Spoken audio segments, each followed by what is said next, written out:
Hey guys, hope you're doing well. So I just wanted to talk in this video about what an ego death feels like. Obviously if you've been watching the trip reports for quite a while now, you'd know that I focus on reports that delve into the mystical, sort of profound nature of psychedelics. And with that comes the inevitability of an ego death a lot of the time. A lot of people don't really seem to understand what it really means, and they only seem to grasp ego death on a conceptual level. So I just thought I'd clear the air and explain some things that may be a bit confused about. You can actually induce an ego death on pretty much any psychedelic. Even say, for some people, you could have like an edible of weed and have some form of a ego death experience. It really isn't just confined to the classical psychedelics or say DMT or 5-MeO-DMT. Because realistically what actually happens is there are many degrees and variations to ego death, and each individual's ego death will actually be different because obviously your life path has built your ego up to a point where now what you're experiencing is like your ego solidified. So you're going to have lots of ego baggage, and that will make the experience very different from person to person, and it can be quite personal in a way. But let's say for example I had 5 grams of mushrooms, which is probably pretty much guaranteed an ego death unless you suppress it and you hold on. The whole point of ego death is to let go of your ego, quite literally, and that will allow you to experience what is actually going on. And let's say we take 5 grams of mushrooms, and I do it purely for spiritual reasons rather than just getting on it at a party or whatever. Because say when you do that, that can have a chaotic ego death, because again you're going to want to suppress it. You just want to keep staying in your human mind to enjoy what you're doing, and that can bring about a whole series of catastrophic events, much like I've reported in the past, where people have ego deaths and don't even know what's happening to them, and they didn't go into it wanting one. But let's say hypothetically you're taking 5 grams of mushrooms and you want to actually induce one.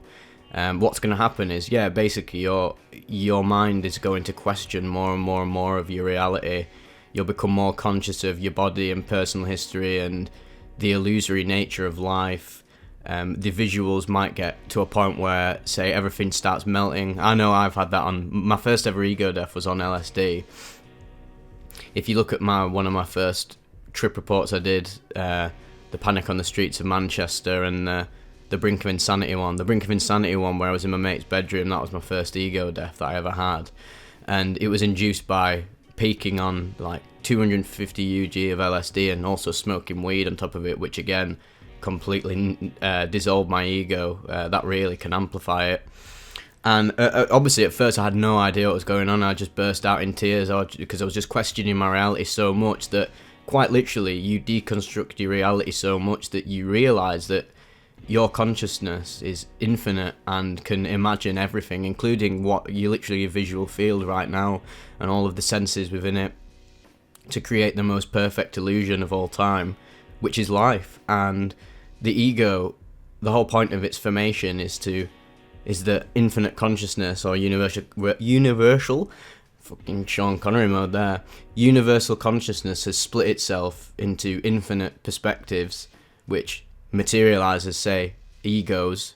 We all think we're different from each other, but actually we are just one consciousness experiencing itself subjectively. You might have heard this a lot from, say, spiritual teachers and just psychonauts in general.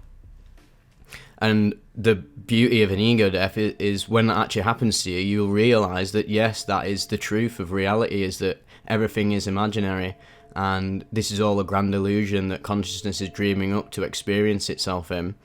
But obviously the reason the ego will resist it and fight it, and it can be painful and tough and mentally draining to resist it, and that's why you can end up doing mental shit like what I did, like taking my clothes off and running around speaking in tongues and that, because that built up energy is going to explode, and you're going to do something crazy to hold on to this material reality.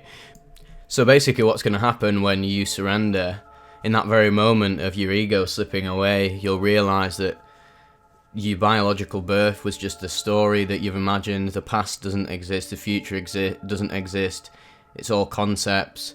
The present moment is all that exists and all that has ever existed, and that you are an infinite being that has deluded itself into thinking that there are others, when actually we're all one being that is experiencing itself subjectively, which is what God is. And that's what you'll realise the first time. I mean, I was an atheist for ages, for my whole life, and then when I had that ego death in that room, I just saw again the infinite power of imagination, and how I can, my consciousness is absolute and can literally imagine whatever it wants. And that's why I say when you take loads of psychedelics, you can hallucinate demons and angels and creatures and entities, because literally consciousness is infinite and can imagine whatever it wants.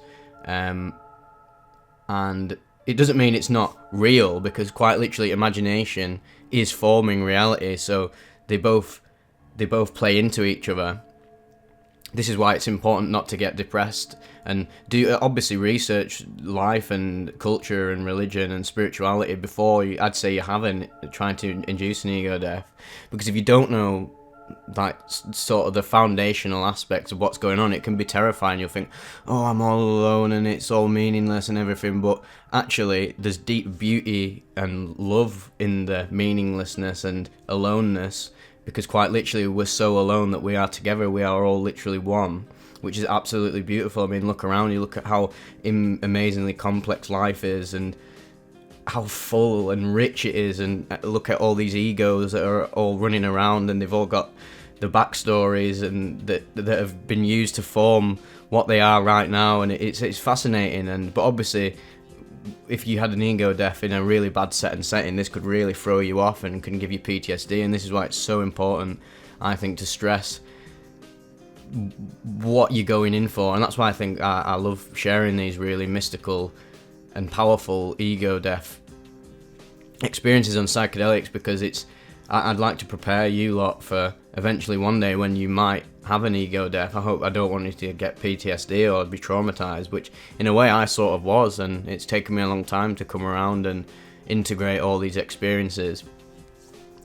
But just getting back to the actual point of the video, sorry, I'm well bad at going on these tangents, but what does it actually feel like? It's literally orgasmic, like cosmic levels of orgasm are induced in your body, and it feels like, I think they call it a Kundalini awakening, where what I had when my first proper ego death, basically I had like this, what they call Kundalini awakening in a sense, or I was shooting out Kundalini energy from the bottom of my spine. Like, it literally felt like from the bottom of my spine, almost near like my groin, there was this energy, and it burst up like through my spine into my head. And then when that happened, I sort of literally just, my idea of the ego, of who I am and my whole life just exploded, and I got a glimpse into the infinite nature of reality. And this can be verified through not only through your direct experience by literally having an ego death, but look at all these reports and how similar.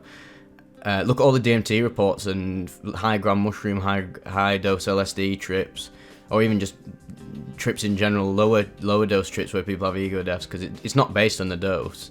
Because you can have an ego death on like a lower dose of anything, as long as your consciousness sort of induces it in a sense. But say for like more dense egos, or for even anyone in general, if you take a high amount of psychedelics, it is gonna dissolve your ego, whether you like it or not. So when it's happening, it was the most orgasmic thing ever. I literally thought I'd cummed myself, which is mental. I thought I'd genuinely ejaculated in my pants, but I hadn't. It just felt like that. It felt like making love to the universe, sort of / making love to yourself in an infinite manner. It was absolutely the most beautiful thing in the world. It was the most profound moment of my entire life. And when I had my 4-ACO DMT trip last year, what's interesting is that didn't have the orgasmic feel to it, but it had that infinite no self aspect to it, where I was everything and nothing at once. I realised that I'm not a physical or a biological object, but as an ego, all I am is an idea. And when I dissolve, this idea is eliminated as though it never existed. And it also becomes impossible to imagine how you ever thought you actually existed. It just becomes so obvious that everything is imagination. And everything stays the same, but you as the ego is missing, so you become like omniscient in a sense of everything that's going on and the beautiful intricacies of life and how it's all holistic in an interconnected sense. You also see this grand narrative of life and say like what God slash in universal consciousness slash you at your highest level of consciousness is doing, and it is to love itself in an infinite amount of ways and to discover itself forever and ever, because since it is infinite, it'll just keep going on and on and on. And yeah, it might be scary at first, your first ego death, and it might shake you up no matter how prepared you are. But I promise, if you integrate it and meditate over it and contemplate and continue to trip in a safe manner, you will integrate it further and further, and you'll realize that the absolute nature of love with a capital L, which is everything. Even the most twisted things in the world is just love, because it allows it. The evil is just the absence of love. It's extreme unconsciousness. Say like the closer you get to the center of let's say hypothetically, this is how like evil and love in the relative sense works. The further away you are from the center of the source slash consciousness slash universal love, the less love you will have, and this is how all the twisted stuff in the world happens. But it also acts as a means for the relative love to exist, meaning they both collapse into each other, into eternal love. And yeah, I think that's a really hard thing to grasp, and something I'm still trying to deal with. And you know what? Again, I'd like to be a bit humble and state that I don't fully know everything that's going on at all. This is just what I've understood from research and doing my own psychedelic trips, but I've only scratched the very surface of what an ego death is. This rabbit hole goes, well, it should go infinitely deep, shouldn't it? The more psychedelic trips you have over your life, the more insights you're going to discover. It's going to get deeper and deeper and deeper. And ego death itself is not an idea or a belief, it is a state of consciousness. So everything is a state of consciousness. So your ego self is a state of consciousness, and then every other state of consciousness, like being drunk, is a state of consciousness. And accessing the ego death state of consciousness requires intense concentration and stillness of the conceptualizing mind. And this can be amplified through the use of psychedelics, which again quietens the logical mind, where it's like, everything is made of atoms, and I am composed of these cells that are doing this thing. But when you have an ego death, you realise that that's all a fiction that you're creating. And I mean, why wouldn't you create the fiction? Because that makes the dream even more real, and it's just the most amazing thing in the world. And unfortunately, a lot of people, psychonauts and spiritual people, can get lost in it and be like, oh, this is all so sad and alone and everything. But realistically, when it happens to you, you will know you've had your proper, like, true ego death, when you realize that sense of love for everything and yourself. And well, it's all yourself. That's the beauty of it, is that I am you and you are me, and that is absolutely like the most fantastic thing in the world, that we can have this symbiotic relationship and coexist in this dream as if we're separate from each other. But the beauty of it is that we're all together and we love each other unconditionally, which is, it's incredible, isn't it, really? And I hope that this has helped people understand it a bit more. Try to understand that, the mind is what the mind that conceptualizes, the ego mind, is what is sustaining the fantasy of a you, an ego, in the same way that, say, like a video game sustains the appearance of a character like Link in Zelda. It obviously exists while it's being imagined by the video game system, which is analogous to the ego mind. But you take the ego mind out of the wall socket, and the ego you disappears, and you become infinite, which is the aim of say psychedelic use, is to awaken to yourself as this infinite energy / infinite being, which is God / love / the universe. And it's absolutely mind-boggling at first to experience these things, but I promise that if you're struggling with stuff like this, that keep integrating. Remember to take time off psychedelics and do things like get immersed in the dream. This is a problem, I'd say, with like enlightenment and people, is they have these ego deaths and can become like addicted to it. Like you have this like literally, obviously when you feel your ego slipping away, it can be orgasmic and full of love, but maybe when you come back and your ego solidifies, because that's what happens like after you've experienced this, and however long, I mean, time doesn't exist when this happens, so when your consciousness re-solidifies back into the ego, you can either go one or two ways. You can become really depressed, be like, oh wow, I am all alone, which is just your ego like tricking you into thinking it's a bad thing because your ego wants to keep staying solidified in this dream. Or on the other side, you could become addicted to enlightenment, and then that will also end up resulting in some karmic consequences, because if you're chasing it for egoic needs, it's like pleasure and hedonism, that is going to kick you right up the arse eventually.